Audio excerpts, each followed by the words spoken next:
He's a freak of nature, a once-in-a-lifetime athlete, the conqueror, the Beast Incarnate. Brock Lesnar isn't just a wrestler, he's a phenomenon. From destroying WWE superstars to conquering UFC and even shocking the world in Japan, Brock has done it all. Today, we're diving deep into the evolution of Brock Lesnar, every era, every transformation, and every jaw-dropping moment. The next big thing. The year was 2002, the night after WrestleMania 18. The crowd was still buzzing from the icon versus icon clash of The Rock and Hulk Hogan. But no one knew that something terrifying was about to storm through the curtain. A monster, a genetic freak, a man unlike anyone the WWE had ever seen. The music hits, and out walks a 6'3", 290-pound beast, shredded to the bone, tight fade, black trunks. Accompanied by Paul Heyman, Brock Lesnar didn't just walk to the ring, he marched like a predator on the hunt. In his very first night, he destroyed everyone in sight. The Hardy Boys, obliterated. Rob Van Dam, mauled. Hulk Hogan, sent into early retirement. It didn't matter how big you were, how fast you were, or how skilled you were. Brock wasn't just winning matches. He was deleting people from existence. By SummerSlam 2002, Brock Lesnar had done the unthinkable. At just 25 years old, he beat The Rock to become the youngest WWE champion in history. The same year, he won the King of the Ring, and just months later, the Royal Rumble. All in his first year, and that was only the beginning. The SmackDown voiceover. By mid-2003, Brock was no longer the new guy. He was the guy. The face of SmackDown. He wasn't just strong. He was fast, technical, and shockingly agile for his size. His trilogy with Kurt Angle. Pure wrestling magic. Technical masterclasses that still hold up as some of the best matches in WWE history. But Brock wasn't just a wrestler.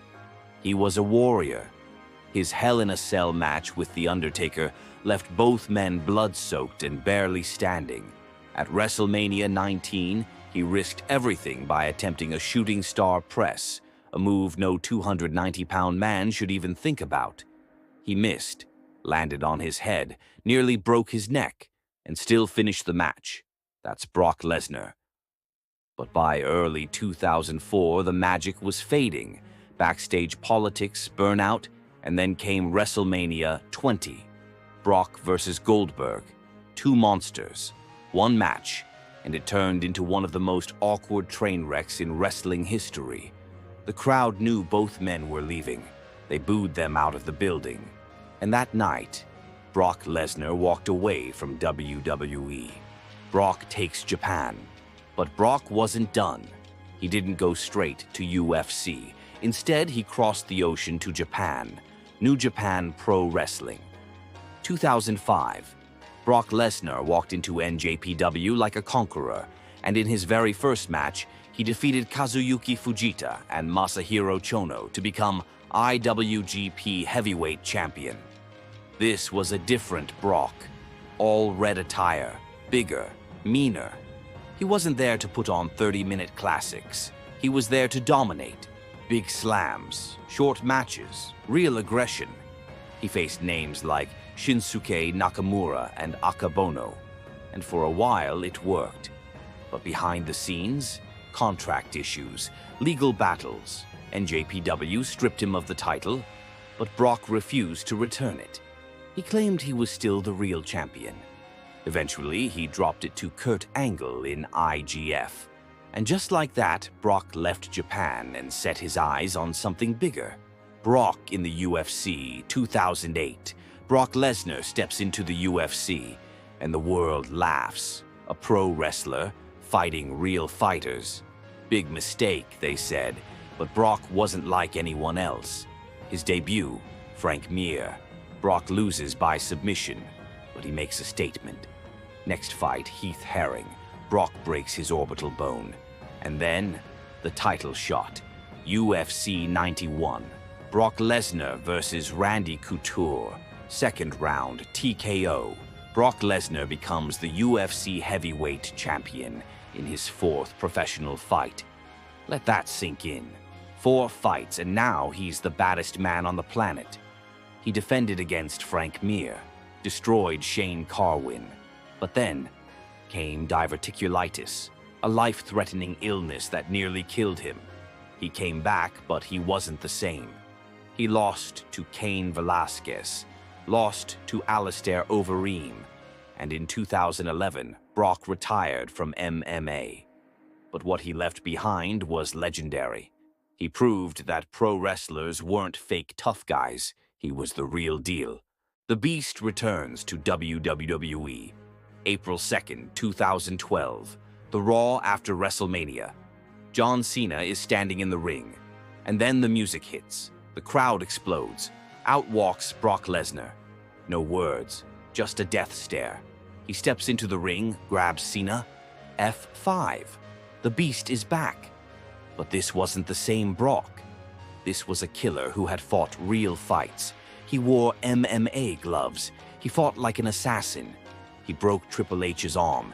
He beat CM Punk in a Match of the Year classic. He bloodied Cena. But none of that compares to WrestleMania 30. The streak. 21-0. Dead.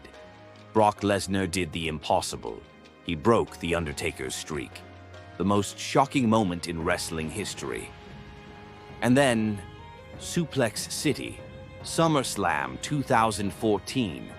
John Cena gets suplexed 16 times in a match that looked like a mugging. At WrestleMania 31, Brock ragdolls Roman Reigns and shouts, "Suplex City." It becomes a brand. T-shirts, memes. Brock holds the title hostage. He wrecks Samoa Joe, Goldberg, AJ Styles, Daniel Bryan, Finn Balor. The Beast era. Boombox Brock and Pandemic era. After years of being the silent, destructive beast, Brock Lesnar suddenly showed a side no one expected. A funny side. Money in the Bank 2019. Brock wasn't even in the match. And yet, he shows up at the end, climbs the ladder, and takes the briefcase like it was nothing. The crowd is furious, but Brock, he's having the time of his life. The next night on RAW, Brock walks out with the briefcase on his shoulder. But he's not holding it like a champion. He's holding it sideways, like a boombox. He starts dancing to his own theme music. Brock Lesnar, dancing, in the middle of the ring. Fans lost their minds. This was the birth of Boombox Brock. A meme, a sensation, a side of Brock we'd never seen before. But just when things got hilarious, Brock reminded everyone why he was still the Beast. Fast forward to January 2020, the Royal Rumble. Brock enters at number 1 and goes on an elimination spree like no one else. One after another, superstars fly out of the ring. Kofi Kingston? Gone. Big E? Gone. John Morrison? Gone. Brock eliminates 13 people, tying the record for most eliminations and setting the record for most consecutive eliminations. He looked unstoppable until Drew McIntyre shattered the dream. 1 Claymore, and Brock was gone. That set the stage for WrestleMania 36. Brock Lesnar versus Drew McIntyre for the WWE Championship. But this wasn't just any WrestleMania. The world was in lockdown. No fans, no pyro, just silence. 2 gladiators battling in an empty performance center. Drew hits him with 4 claymores. 1, 2, 3. The torch was passed, in silence. No crowd to roar. Just a surreal moment that marked the end of an era. After WrestleMania 36, Brock Lesnar disappeared. No matches, no interviews, just silence. Many thought he was done, retired. But in 2021 at SummerSlam, the Beast came back, and this time he looked different. Gone was the clean-cut destroyer. In his place stood Cowboy Brock, Man bun, beard, jeans, flannel shirt, cowboy boots. He walked out smiling. But make no mistake, this was still a killer. Fans loved it. This was a brand new Brock, fun, charismatic, and unpredictable.